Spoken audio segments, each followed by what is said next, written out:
Bonjour à toutes, bonjour à tous, bienvenue dans l'émission Comme toujours, vous le savez, c'est une émission consacrée au patrimoine vivant immatériel, au savoir-faire d'hier et d'aujourd'hui. Mesdames et messieurs, aujourd'hui nous allons parler poissons, produits de la mer, avec Caroline Hennequin de la société Au Poisson. La maman des poissons, elle est bien gentille. Née sous le signe du poisson, la start-up Au Poisson a le vent en poupe et nage dans le bonheur. Normal, la pêche, les produits de la mer, c'est dans la famille depuis plusieurs générations. Oui, voilà des années que la mer a mis le grappin dessus la famille Hennequin.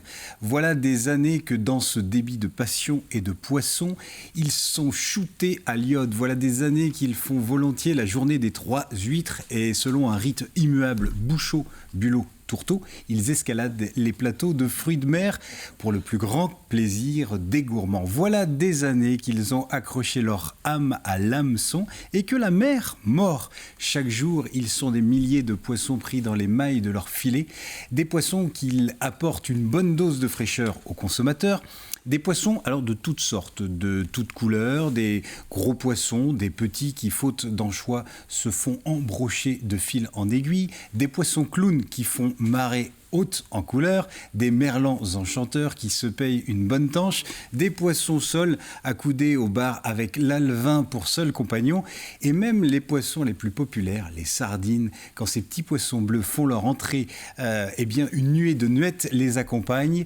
Le ton monte à la criée, aucun doute, la qualité est là, une pêche durable et fraîche, à bon entendeur, chalut. Alors, quelles sont les recettes de la réussite de la famille Hennequin ? Comment s'organise cette course contre la montre pour que les poissons qui arrivent dans notre assiette soient frais ? Comment reconnaître la qualité des produits de la mer ? Comment démocratiser les produits de la mer sur Internet sans en perdre la traçabilité, la qualité et l'authenticité, toutes ces rimes en IT, et comment conserver les valeurs de la pêche et surfer sur le net. Voilà autant de questions que nous allons poser à notre invitée. Caroline Hennequin, bonjour. Bonjour. Merci beaucoup d'avoir accepté notre invitation. Oui. Soyez la bienvenue sur le plateau. Alors, avant de commencer notre conversation, permettez-moi de vous présenter deux hommes qu'on met à toutes les sauces, en meunière, en matelote, et même en papillote ou en papillon. Qu'est-ce que vous voulez, on ne choisit pas, c'est hareng. Non, pardon. Tu veux prendre un rendez-vous ? Oui, je veux bien. Je vois que monsieur est en forme. Bonjour Jean-Pierre Pouvreau. Bonjour. Ça va bien ? Un produit de la mer ? Oui, un produit de la mer et du père. Oui. D'ailleurs, un produit de famille. Non, mais j'ai une recette de civet de thon de l'île-Dieu à proposer. Oui, d'accord. Et voilà, le pruneau, c'est un fruit qu'on peut manger toute l'année et en période d'hiver pour varier les fruits de saison qui sont un petit peu toujours les mêmes, si on ne veut pas manger des fruits qui viennent d'importation. Le pruneau est un bon remplaçant, très sain. On peut le consommer sans modération. Bien, vous nous expliquerez ça dans un instant. Question pêche, j'imagine que là, il y a des archives dans les sous-sols d'Arexpo. Oui, c'est un sujet qui nous passionne, le monde maritime, puisque c'est une de nos spécialités. Et j'ai sorti deux petites choses qui m'ont amusé, dont un vieux briscard. Ulysse Le Grêle, au Sable d'Olonne, tout le monde connaissait Ulysse, une personnalité qui nous parle de sa maman, qui était donc dans votre profession. Et puis j'ai trouvé une autre chose qui m'a...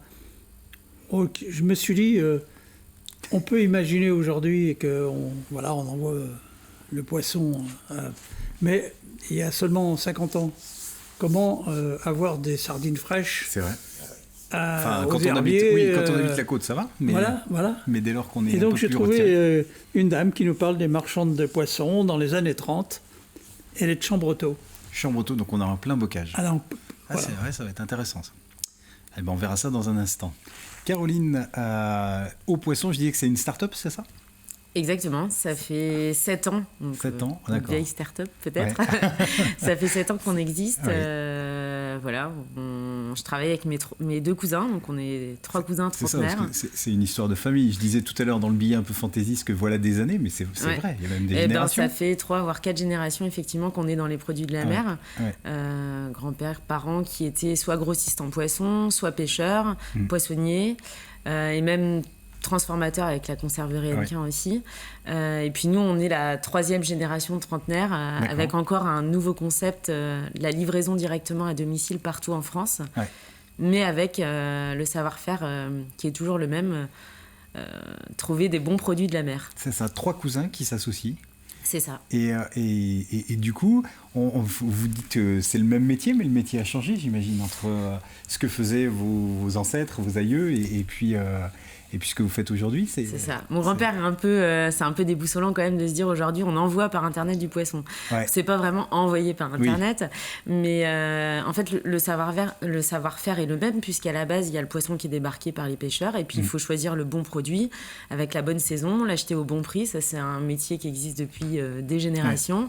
C'est juste que la façon de le travailler et la façon de l'envoyer qui est un peu différente. Voilà. Vous êtes basé au Sables d'Olonne ? Oui. Là aussi, ça fait des générations ou vous avez migré vers les Sables d'Olonne ? Alors, il y a une petite histoire quand même derrière tout ça.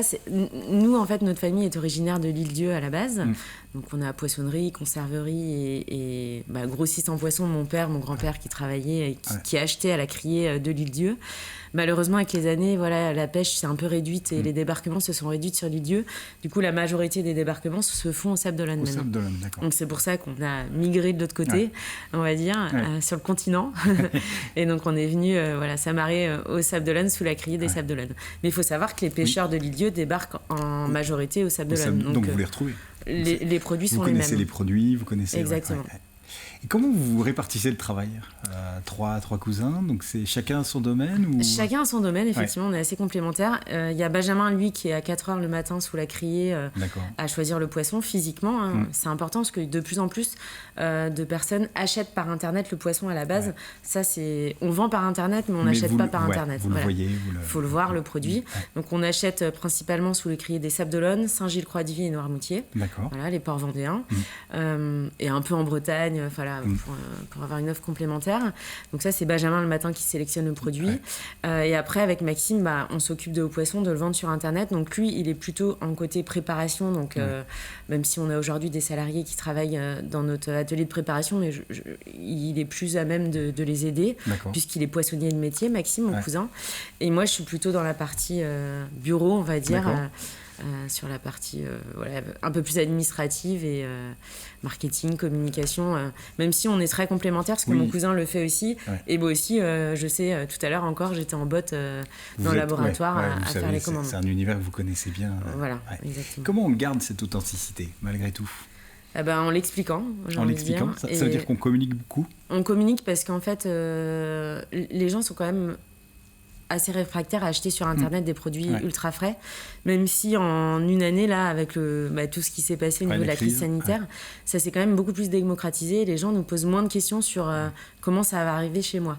Parce que de plus en plus de personnes sur l'année...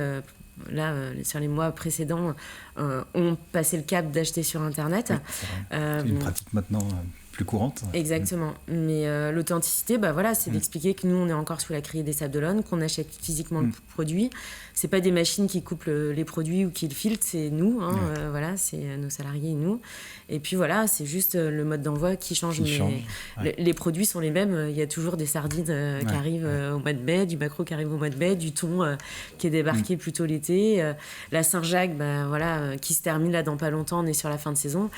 La nature est toujours présente, joue son rôle, et puis nous, on doit juste voguer avec les saisons et les débarquements.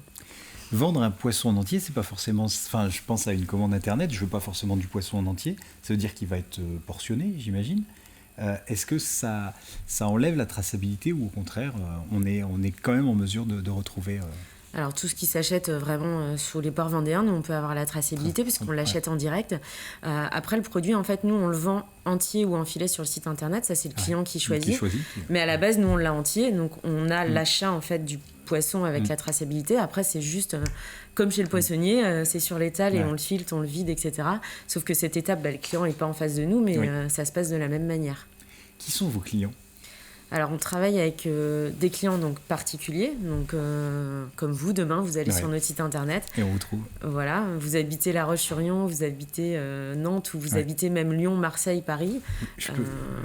On peut être livré, on peut être... C'est ça. En 24 heures, vous pouvez être livré par notre partenaire Chronofresh. Ouais. Donc, c'est une filiale de Chronopost qui est spécialisée dans le frais.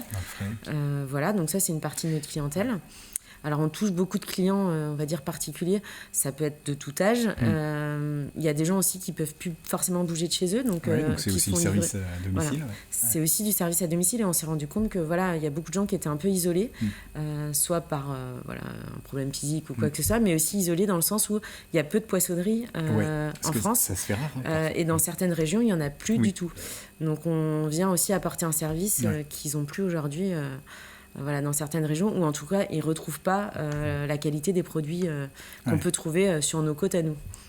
Vous avez des restaurateurs également Alors, on travaille un tout petit peu avec les restaurateurs, mais nous, notre métier, c'est davantage de portionner, mettre sous vide et d'envoyer, d'apporter un service complémentaire. Ça, c'est plus le rôle, on va dire, de la société de mon cousin et de mon père, notre cousin, qui, eux, font vraiment du grossiste. Donc, ils achètent, ils mettent en glace et ils envoient. Voilà. Le restaurateur travaille lui-même le produit. Nous, on va plus travailler avec des gens qui ne vont pas travailler le produit. Donc, on va travailler avec aussi des professionnels sur la région parisienne, sur Nantes, sur Bordeaux, qui par exemple reçoivent les produits déjà portionnés et les relivrent directement chez des clients à domicile. C'est ce qu'on appelle des marketplaces, donc ils ont un site internet où ils revendent nos produits et puis après ils s'occupent de distribuer aux clients. Et le consommateur sur le net, c'est un consommateur fidèle? Il revient, En fait, le plus dur, c'est de franchir le cap. C'est ça. Une fois qu'on l'a franchi, que ça s'est bien passé, et la plupart du temps, ça se passe bien. Essayer, c'est adopter. C'est un peu ça. Globalement, nos clients sont fidèles. Et puis, même si on est sur Internet, on reste quand même des enfants de commerçants. Et puis, nous-mêmes, on a eu une poissonnerie avant, au début d'Au Poisson. Donc, on a besoin de cette relation avec le client. Donc, sur nos titres, c'est marqué 02. Enfin, voilà, on a notre numéro de téléphone. Donc, et les gens peuvent vous appeler? Voilà, moi, encore ce matin, j'avais une cliente au téléphone et voilà, c'est... Alors, qu'est-ce qu'ils veulent savoir comme info? Est-ce que ça peut aller jusqu'à... je vous ai commandé un filet, mais je ne sais pas le cuisiner. On peut avoir ce type de On peut avoir ce type de questions, effectivement. Ça peut être sur la cuisson des produits, la conservation des produits aussi, quand ils reçoivent. Si je le mets au congélateur, est-ce que ça va aller? Donc, effectivement, la plupart de nos produits peuvent se congeler puisque c'est du frais. Ça peut être des questions sur la livraison, ça peut être des questions sur... je trouve pas un produit. Il y a des questions en ce moment, je trouve pas de moule sur votre site internet. C'est normal parce qu'en fait, elles sont pas encore arrivées. On a toutes sortes de questions auxquelles on y répond. L'emballage, c'est important aussi, comment on va se présenter le produit? On présente dans des cartons, donc là c'est un petit carton, c'est un échantillon, mais voilà, ils sont plus ou moins grands en fonction de la commande. On met toujours 1, voire 2, voire 3 pains de glace en fonction de la commande, même si c'est la chaîne du froid est respectée tout le long du trajet, c'est quand même ultra sensible, donc on préfère sécuriser. Sécuriser. Voilà, et puis tout est sous vide pour éviter que ça coule et ça soit propre chez le client final. Très bien. Et alors, est-ce qu'on peut retrouver tous les produits toute l'année, ou alors vous êtes attentif et il y a une saisonnalité c'est ce que j'ai expliqué, effectivement il y a des saisons, on essaie de les respecter un maximum, comme les Saint-Jacques, là on est sur la fin de la saison, après il va y avoir les moules qui vont commencer, là il y a le bar aussi qui est un produit qui est en période de reproduction sur janvier, février et mars, donc du coup plus difficile donc justement il est très facile à pêcher parce qu'il est plutôt vulnérable pendant cette période, donc nous en fait on ne vend pas ce produit là pendant 3 mois pour le laisser se reproduire, là on vient juste de le remettre en ligne au bout de 3 mois. C'est aussi des choix qu'on fait sur notre site internet. C'est ce qu'on appelle une pêche durable? En tout cas, une démarche, c'est pas nous qui pêchons, mais c'est une démarche durable justement de respecter les saisons et la reproduction des produits. Et en Vendée aussi, par rapport aux professionnels, on travaille aussi avec les vergers de Vendée. Donc vous pouvez retrouver nos produits directement dans les rayons. Dans les rayons. Très bien. J'avais envie de vous appeler Véronique, mais non, c'est Caroline. C'est toujours Caroline. C'est toujours Caroline. Mais je vous propose qu'on marque une pause. On va du côté d'Agen. Non, peut-être pas d'Agen. Enfin, en tout cas, on va manger des pruneaux. À table avec Jean-Pierre Pouvreau. Ah ben oui, alors on parle de poissons, mais qui vous parlera des poissons? C'est vrai. La parité, quand même, il faudrait la rétablir. Poisson et poissonne. C'est important. Voilà. Bon, alors, pour la féminisation des noms. Oui. Alors, donc, je disais que le pruneau, c'est quand même un fruit confit. Le pruneau d'Agen, c'est la réputation des prunes confites. Hein. Et donc, on peut les manger toute l'année. Alors, en hiver, c'est intéressant de varier un petit peu son alimentation avec des pruneaux. Alors, personnellement, j'ai une recette qui est simple à faire. J'en ai d'autres que je vais vous narrer. Alors, voilà, moi, je les mets... je mets 3 fois leur hauteur d'eau. Dans une casserole, et on fait réduire à glace. Ça veut dire qu'on attend que l'eau s'évapore complètement. Et quand elle est évaporée complètement, ils ont retrouvé leur hydratation naturelle. Il n'y a plus de jus. Faut que le jus soit parti complètement. Il faut le surveiller pour que ça brûle. Et là, on peut les manger tous les matins au petit déjeuner. Il n'y a pas de sucre ajouté. Pour ceux qui ont des problèmes avec le sucre, c'est parfait. C'est parfait. Voilà. Alors ça, c'est la recette au naturel. Alors autrement... il y a un civet de thon qui se fait à Lisieux qui est sympa, mais c'est comme un bœuf aux carottes, mais sauf que c'est avec du thon. Alors si vous avez la recette du bœuf aux carottes basique, eh ben, vous mettez le thon à la place. Alors bon, c'est carottes, vin blanc, oignons, un petit peu de fond si on en a. Là on met du fumet de poisson si on veut corser un petit peu la sauce, et on met le thon dedans. Voilà, c'est très très bon. Et à la fin de la cuisson, au début de la cuisson, on met les pruneaux, parce que les pruneaux, ça cuit aussi rapidement que le thon. Le thon, c'est cuit de façon instantanée. En combien de temps ? On peut le manger cru, mi-cuit. Une demi-heure de... Ouais, c'est... Bon, le thon cuit, travaillé comme ça, il est bien cuit, de toute façon. C'est pas un thon qu'on mange saignant ou rouge. Non, c'est un thon qui est bien cuit. Voilà, ça c'est une recette. Autrement, les pruneaux, il y a une réputation de la tarte aux pruneaux de Lisieux. Hein, les pruneaux de chez la maison Maussonnier, c'est quand même tout un... Oui. Ah ben oui. Tous mes hommages, c'est un copain également, hein, qui fait une excellente tarte aux pruneaux de Lisieux. Voilà, autrement, j'ai une recette de clafoutis aux pruneaux. Alors, bon, 3 gros œufs entiers, bio. Il faut toujours prendre des gros œufs, parce qu'il en faut moins pour faire une douzaine. 3 cuillerées à soupe de moutarde. Vous pouvez me le redire. 3 cuillerées à soupe de sucre roux. 3 quarts de litre de lait, c'est facile, de la cannelle, quelques pincées de sel, et on met 600 grammes de pruneaux dénoyautés cuits au naturel dedans. On mélange le tout comme une pâte à crêpes, hein, voilà, et vous le mettez à cuire au four à 170 degrés pendant 45 minutes, saupoudré de sucre glace, et vous avez un magnifique clafoutis aux pruneaux, qui est une recette enfantine à faire, que tout le monde peut aborder. Ça paraît toujours simple avec vous. Mais c'est de la régalade. Alors, autrement, il y a les pruneaux au vin rouge, très très bon aussi. Alors, nous, on les fait à mijoter avec... moi, je mets beaucoup de vin rouge, un bon vin rouge corsé, et là, on rajoute du sucre. Alors, 800 grammes de pruneaux, 1 litre de vin rouge, du bon, de Brème, bio s'il faut, 100 grammes de sucre roux, une orange, un citron, bio coupé en 4, de la cannelle, et on fait cuire l'ensemble pendant 1 heure. Voilà. Et après, on a des pruneaux au vin rouge qui sont magnifiquement bons. Alors, nous, ce qu'on faisait, on prenait ces pruneaux-là au vin rouge, on faisait une coupe avec 2 boules de glace vanille, bourbon, et on mettait ces pruneaux au vin rouge égouttés dessus, un trait d'armagnac et des amandes grillées au four, un soupçon d'armagnac. Un soupçon. Non, c'est que pour le parfum. et éventuellement de la chantilly. Moi, je ne suis pas pour la chantilly partout. Il y en a qui aiment la chantilly. Par contre, voilà. Je ne suis pas pour la chantilly, mais pour l'armagnac. Vous savez quoi ? Je me disais, si on faisait un petit montage de chaque recette, on met un petit coup de vin. Mais dans la cuisine, l'alcool fait partie intégrante de la façon de cuisiner. C'est vrai. Je vous taquine. Jésus a changé l'eau en vin et non pas l'inverse. C'est vrai, donc c'est un signe. Je m'excuse. Comme l'alcool s'évapore. Et comme l'alcool s'évapore, mais on se désinfecte les mains à l'alcool en permanence. Alors, il faut penser à désinfecter tout le corps. Bon, qu'est-ce qu'il faut que je rajoute ? Avec modération. Avec modération, voilà. C'est ça le principal. C'est ça votre avis, modération. Merci Jean-Pierre. C'est avec plaisir. Mais j'avoue que j'ai un peu hâte qu'on en finisse avec cette crise, parce que vous en parlez bien, mais goûter c'est encore mieux. Je désespère pas qu'on retrouve notre décor. Mais on est plus près et on peut goûter. Je ramènerai mes petits plats cuisinés. Bon, là, voilà. C'est ça. Ça avec plaisir. Caroline, je reviens vers vous.